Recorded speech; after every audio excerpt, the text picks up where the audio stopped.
OK, well, all week we've been showing you the Loose Women highlights of 2007, and here's the final instalment. I like the game. Not that I watch it, but I do think it's more of a proper man's game, isn't it? It's not like these footballers that trip over daisies and then they don't work for 10 years and they're on 150 grand a week. You know, it's not like that. They really go for it, and they're proper men. But like you, not my style. Have you been with one, though? A rugby player? Let me think. No.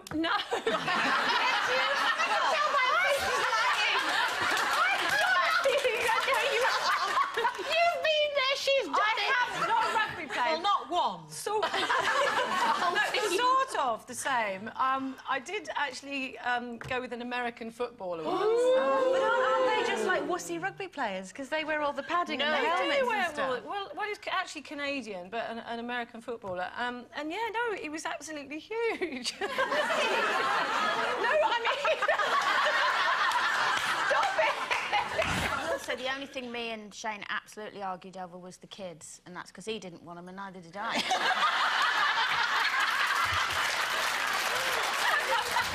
When I'm on a beach sometimes, it's really good light, and, you know, sometimes I get, like, straight hair on my leg, and I don't mind plucking it out in front of other people. What's wrong with that? Do you do it with tweezers or just your fingers? Tweezers. Oh, you can't be doing that, You love. know, you can... Read a book. Well, I know.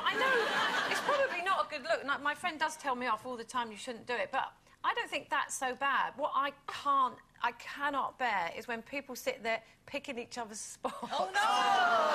Because they do. You know what I mean? You've seen couples and they're all like chimps picking at each other, like... But then again, you can spot the single person, because if you've got spots on your back, you haven't got anybody to pick them off for you. So it's like, cover your back up if you're single. You know some very strange people, but they I have to say. See, I don't like the whole trick-or-treat thing either. I don't like the idea of sinister children knocking on my door and saying, give me some sweets or I'm going to put something horrible through your letterbox, which is basically what it is. It's like threatening, isn't it? And I don't like that. No. If they came to the door and did something entertaining, like, you know, a soggle, I might give them a sweet. Yeah, but the little ones are entertaining. I haven't got any sweets, but... That's sweet. And trick-or-treat, it's sort of gone off a little bit now, hasn't it? Because it is a bit intimidating when you see a, you know, a 6-foot teenager turn up with a scream mask on. Yeah. You know, and you think, is he here to trick-or-treat or is he going to mug me? One of my worst nightmares are roller coasters, and he took me to Blackpool Pleasure Beach. Oh, no. And I didn't... And it was awful, and I went on one with him because I thought, well, I'll have to look as though I'm brave. And then I was sick, which wasn't very attractive. So I thought, well, I'll go on one, but I'll go on a little one on my own.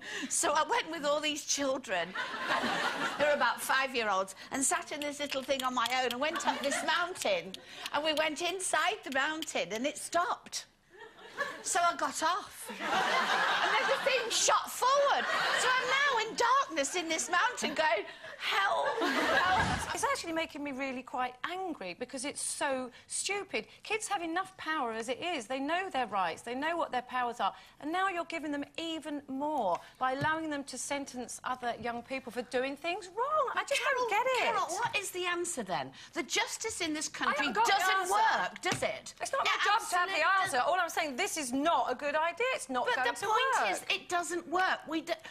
All the judges aren't right. It's a gang culture. What are you going to do to them? What's the answer to it then? Ignore it? I We've think got let to them do judge something. each other. Oh, that's a good idea. No, I think I see kind of what they're trying to do. I don't know if it's going to work or not. And it's actually happening in Preston, which is kind of your neck of the woods. Don't blame me. No, it's not you. I went round with the kids on one of the kids' birthdays to our old house where Shane was now living with the girl that he left me for.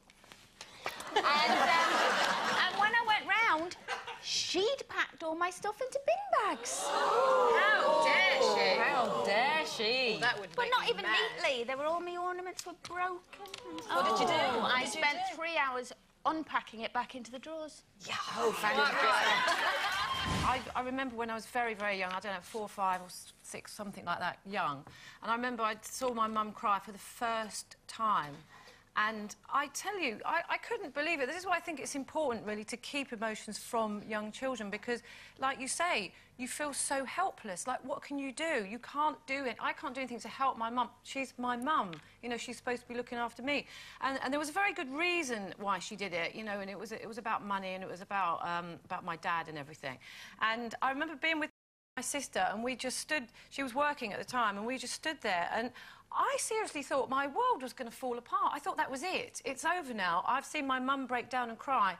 That's it. I don't know what to do. I feel helpless, and it really affected me for days. How old were you? I'm really, really young. I don't know, but I'd say 4 or 5. You see someone and you go, well, does he? Ooh, does he? Well, I do. Oh. Do you do that? I do that. It's becoming a problem, actually. Well, you think of I nothing can't- else. I know, I can't think about...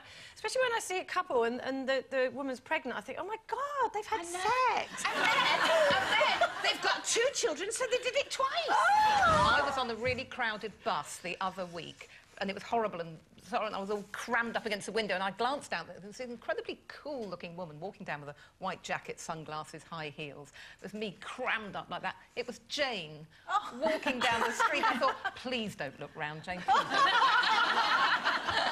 Oh, Yeah, she looks cool. And no, I like to listen to a bit of Barry Manilow. Nothing terribly cool about that. But I think Carol's right that you're so uncool, you're cool. Yeah. Maybe I've gone so far down the uncool scale that I've come You've suddenly round the other reached way. the... Yeah. And also, I Jane think is having to shake off a hideously uncool legacy, really, isn't she? Yeah. You know, because I've seen you in those dresses.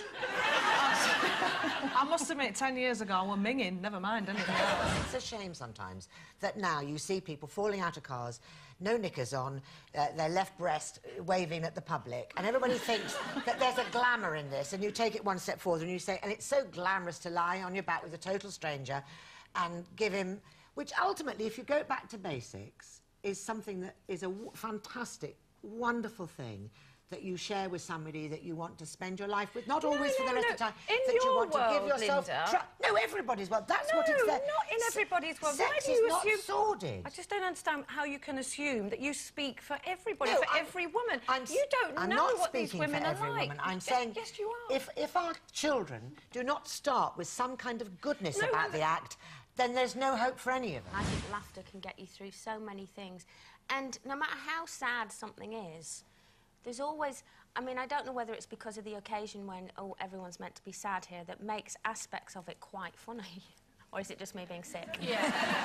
But even, like you know... funerals? Yeah, like, you know, my sister Linda, who lost her husband, you know, 4 weeks ago, and so desperately, desperately sad and unhappy. But we've had moments as well where we have just laughed, and the difference is amazing. The rest of the day seems brighter, like you can cope with it.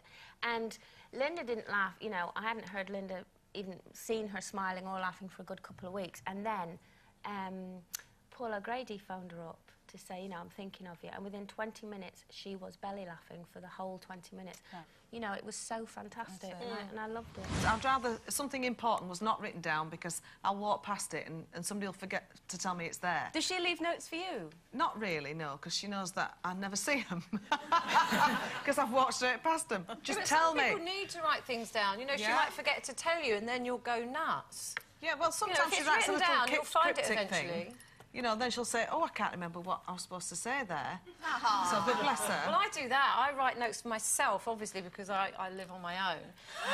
But just to make you feel loved. Yeah, just like, hello, I love you. I believe You're looking great today. I can see I know, I don't. I love you in that top. Yes, you do. Time for a mince pie and a glass of sherry now. But before we go, here's a few festive, famous faces with Yuletide messages. Hi, I'm Jackie Collins, and I want to wish all you loose women out there a very, very happy Christmas and a great New Year. Hey everyone, it's me, Beverly Knight, wishing all of you viewers a very merry, merry Christmas and of course a very happy New Year. Merry Christmas to you.